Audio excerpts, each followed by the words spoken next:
कि एक दिन एक को पानी की तलाश में उड़ रहा था। वो काफी देर से ढूंढता रहा लेकिन कोई पता न चला। उससे बहुत प्यास और कमजोरी महसूस हुई। थोड़ी देर बाद उसने मिट्टी गई और तुम देखा जिसके नीचे थोड़ा सा पानी था। उसने पानी तक पहुंचने की कोशिश की लेकिन उसकी चोंचों से छू न सकी। वो परेशान हो गया और सोचने लगा कि पानी कैसे मिलेगा।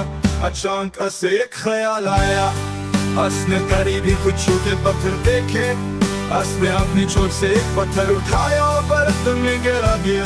फिर उसने एक और पत्थर गिराया और दूसरा। आस्ता आस्ता पानी की सतह बुलंद होने लगी। कुछ वक्त तक पत्थर गिराता रहा जब तक पानी उसने पीने के काबिल न हो गया। उसने खुशी से पानी पिया और ताजगी महसूस करते हुए गया।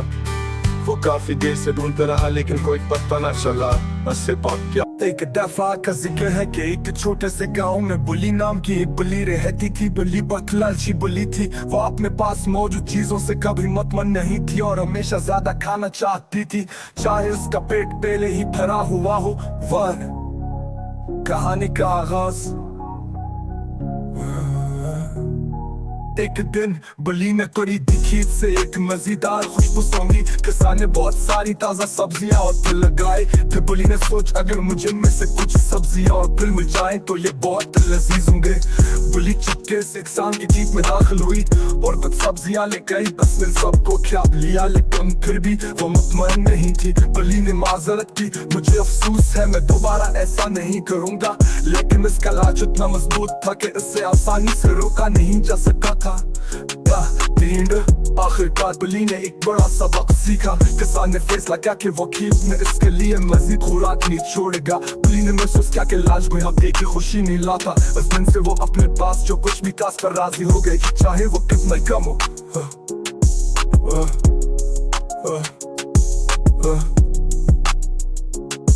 किसान ने बहुत खुशबू सूंघी। किसान ने बहुत सारी कितना ही कम हो। किसान ने बहुत सारी ताजा सब्जियां और फल लगाए। बुली ने करीबी खेत से मजीदा खुशबू सूंघी। किसान ने बहुत सारी ताजा सब्जियां और फल लगाए। तो बुली ने सोच अगर मुझे इनमें से कुछ सब्जियां और फल मिल जाए तो ये बहुत लजीज होंगे। बुली चुपके से किसान के खेत में दाखिल हुई और कुछ सब्जियां ले गई। उसने सबको खा लिया लेकिन फिर भी वो मुतमईन नहीं थी। बुली ने सोचा अगर मैं कुछ फल और सब्जियां मिलूं तो मेरा पेट और भी खुश हो जाएगा। मजीद लालच अगले दिन बुली किसान के खेत में वापस आ गई। इस बात किसान ने इसे देखा और